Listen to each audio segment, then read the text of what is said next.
దిల్ రాజు ప్రొడక్షన్లో వేణు దర్శకత్వంలో తెరకెక్కిన బలగం మూవీ ఘన విజయం సాధించిన విషయం తెలిసిందే.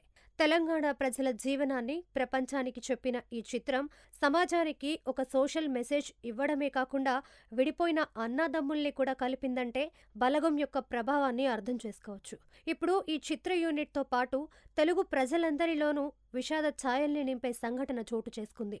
బలగం క్లైమాక్స్లో భావోద్వేగభరితమైన పాటను ఆలపించిన ప్రముఖ జానపద కళాకారుడు మొగిలయ్య ఈ రోజు తెల్లవారుజామున మరణించడం జరిగింది. కొంతకాలంగా మొగిలయ్య కిడ్నీ సంబంధిత వ్యాధితో హార్ట్ ప్రాబ్లంతో బాధపడుతున్నారు. ఇప్పటికే ఆయనకు తెలంగాణ ప్రభుత్వం చికిత్స అందించింది.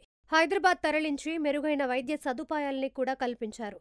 ఆ తర్వాత బలగం సినిమా డైరెక్టర్ వేణుతో పాటు మెగాస్టార్ చిరంజీవి సైతం ఆయనకు ఆర్థిక సాయం చేశారు. కానీ మళ్లీ కొద్ది రోజులుగా అనారోగ్య సమస్యలు తలెత్తడంతో తుది శ్వాస విడిచారు. పలువురు సినీ ప్రముఖులు ఆయన మృతికి సంతాపం తెలియజేస్తున్నారు.